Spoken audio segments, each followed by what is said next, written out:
Get out. What? Suddenly told by my husband Adam to leave. My mind went blank. We got married shortly after finding out I was pregnant a few months ago. The birth is approaching, and I believed we'd soon be happily living together as a family of 3. But now, he's trying to kick me out of the house. Does he expect me, with no income, to survive on my own? Wasn't he looking forward to the arrival of our baby? As I struggled to accept reality, he delivered the final blow. Get out. Don't come back until I say you can. Wait a minute. This is so sudden. I don't understand. Just shut up and leave now. My husband, furious like I've never seen, yelled at me. Terrified by this new side of him, I fled the house. I'm Jane, 28 years old. I studied design at the technical college and got a job at the production company after graduation. Our company gets requests for designs, illustrations, company logos, and brochures. That's where I met my husband Adam. He worked for a fairly large company and came to us for a brochure design. I was assigned to his project, and we had several meetings to ensure everything was done right. At first, it was all business talk, but gradually, we began sharing personal stories. Discovering we both enjoyed movies, we started meeting outside of work. About a year after we met, we began dating. We just celebrated our 2nd anniversary. While eating our anniversary cake, I brought up something important. Hey Adam, I have something important to tell you today. What? You look so serious. You're scaring me. It's not bad news. Phew, okay then. So what's the important news? Well, actually, I pulled an ultrasound photo from an envelope and showed it to him. Seeing it, he widened his eyes and murmured, Is this what I think it is? Yes, I'm pregnant with our baby. Are you serious? No way! Wow! I'm so happy. But why am I tearing up? Don't cry. If you cry, then I will. Oh man, I'm really happy. Thank you. I promise to make you happy. Thank you, Adam. I want to be happy with you and our baby. That's how we decided to go from lovers to spouses. But there was one problem. Adam's mother, Holly, didn't approve of our marriage. When we went to his parents' house to announce the pregnancy and our marriage, his father, Derek, smiled happily. But Holly glared at me and accused me. You seduced my son. What are you playing at?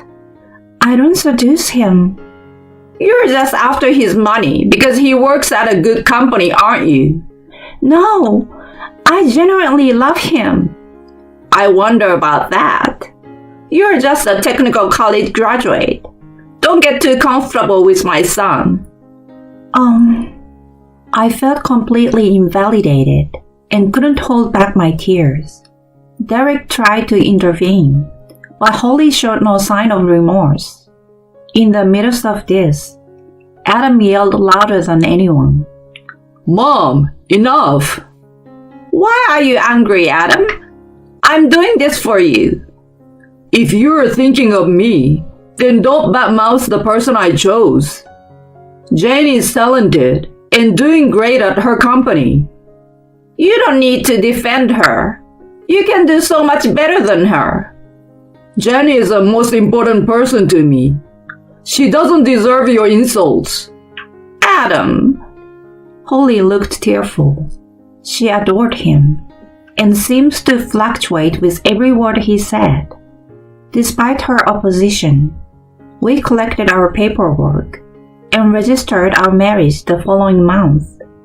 We officially started our married life 4 months into the pregnancy. Holly's words had hurt me, but we managed to get through it.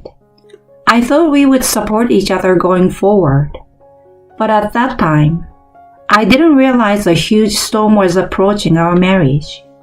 I noticed it around the 5th month of my pregnancy. My company has a policy for early maternity leave, especially since the CEO is a woman who prioritizes health during pregnancy. After I announced my pregnancy, they encouraged me to take maternity leave early. Grateful for my colleagues' kindness, I started my leave in the 5th month. Every heartbeat and ultrasound movement filled me with incredible love. I truly understand the preciousness of having a child with the person I love. Now on maternity leave, I plan to take it easy for the baby. I dreamed of going places with Adam and our baby. While showing him the ultrasound, we made plans for the future. Hey, where should we take our baby once they are born? Well, how about we all go to the aquarium we love? I was truly happy seeing my husband talk excitedly about it. Then, a few days later, while I was taking it easy and doing housework, the doorbell rang. When I opened the door, there stood my mother-in-law Holly, looking perplexed. "Oh, hi, Holly." She frowned at my calling her name. "Don't call me by my first name so casually. And how long are you planning to leave me standing here?" "Oh, sorry. Please come in." "You are quite disrespectful to your mother-in-law." She rudely kicked off her shoes and burst into the living room, sitting on the sofa with a sigh. "You weren't sleeping, were you?" "No, I was just cleaning." "Cleaning, huh?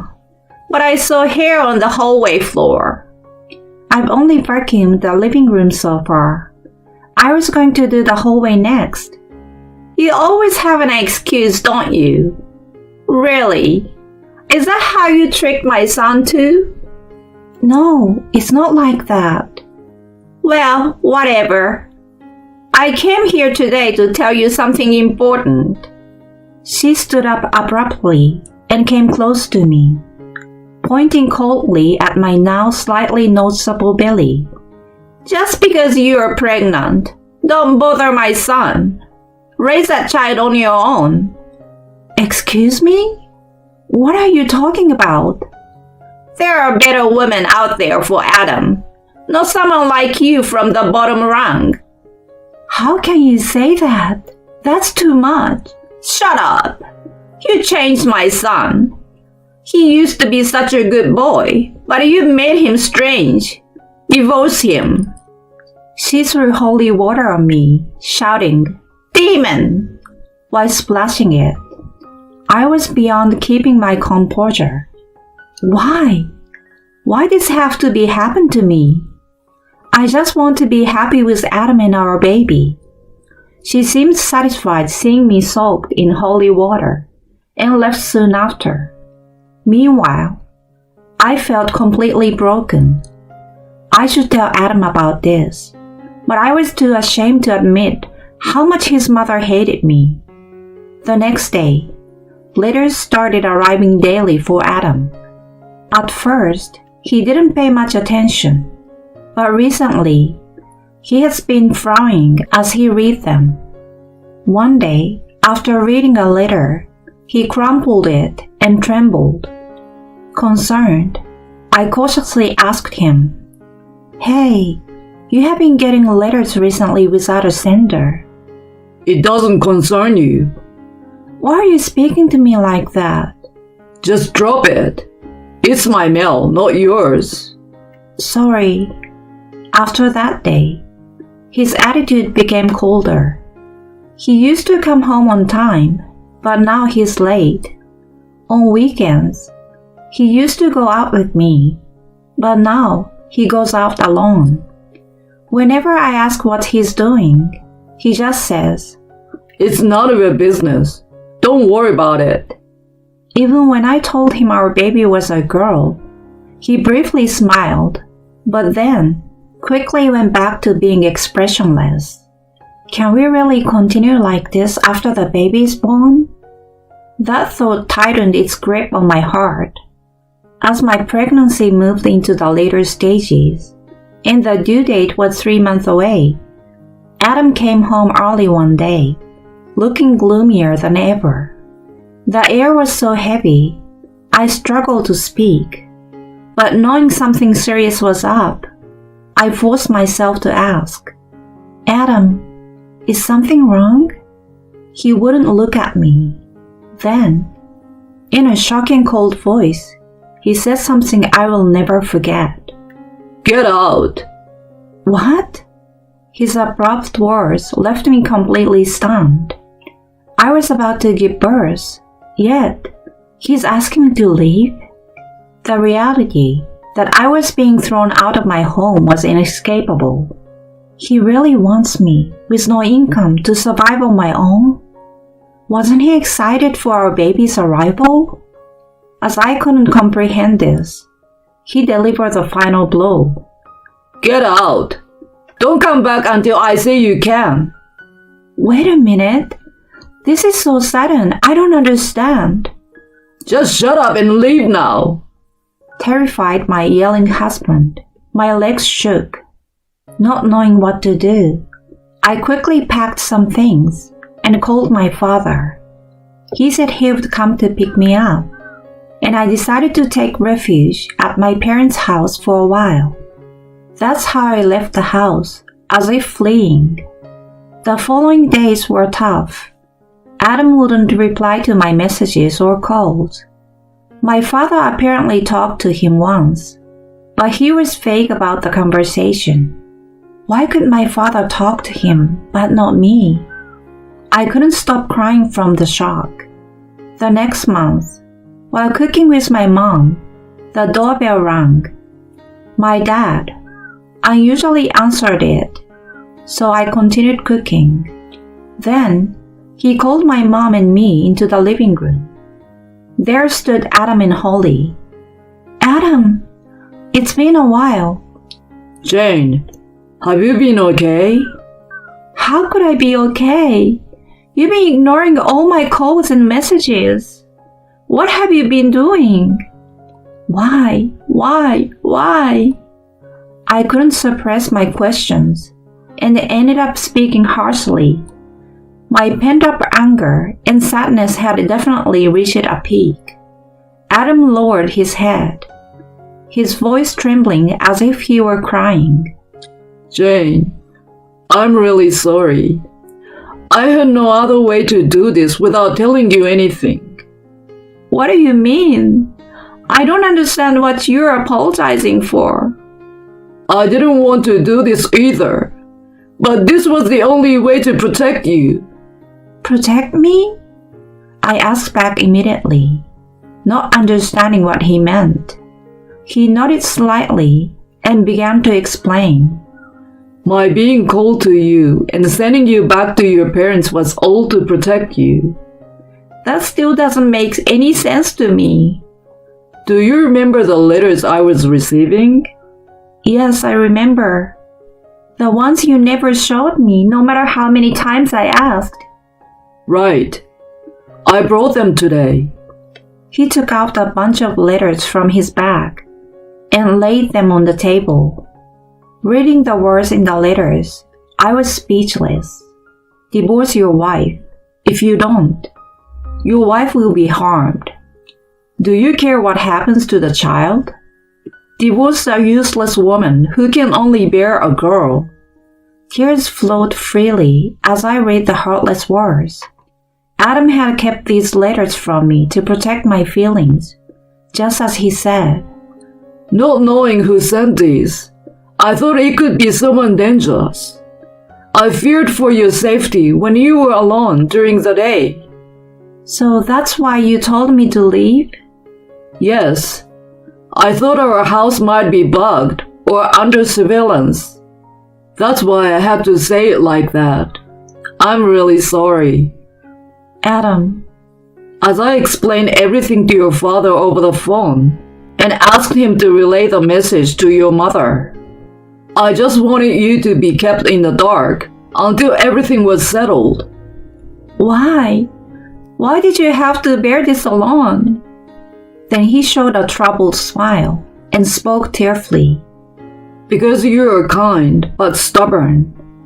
If I told you everything, I knew you'd say, I'm fine, I want to stay with you, and refuse to go to your parents. Well, I knew you'd insist on facing this together. my parents nodded in agreement. I then asked about something that had been bothering me. Adam, why did you bring your mother here? The atmosphere froze with my question. Adam, trembling, confessed. The sender of the letters was actually my mom. No way! She's your mother. She wouldn't. She told me something. She splashed holy water at you, didn't she? Yes, that happened. She was determined to make us divorce. When I mentioned consulting the police about the letters, she immediately confessed. That's unbelievable. Holly, pale-faced and downcast, winced when I called her name. She then glared at me and yelled, "It's all your fault! My son hates me because of you!" Holly, if it weren't for you, Adam would still be with me. Overwhelmed, she screamed in distress, leaving my parents and me speechless. Adam, remaining composed, firmly grabbed her arm and spoke sternly. Enough already. How much trouble do you need to cause? You promised to apologize today, coming here. But she took you away from me, from your mother. Nonsense. You have no right to call yourself a mother after sending those criminal letters. I won't let you meet our child, and I won't see you again. Our relationship ends today. Stay out of our lives. No! Adam, please forgive me. She broke down in tears. I felt no sympathy, only pity for her. Later, her husband Derek forcefully took her home. It seems he is now considering divorce. Adam and I are suing her for the letters. Having only worked part-time before, she is struggling with multiple jobs to pay the compensation. As for me, I recently gave birth to a healthy baby girl. Keeping up with her rapid growth is my sole focus. Hoping her future is filled with light, we named her Lucy. She will have many experiences as she grows. As parents, Adam and I will support her as much as we can. That's our plan for now.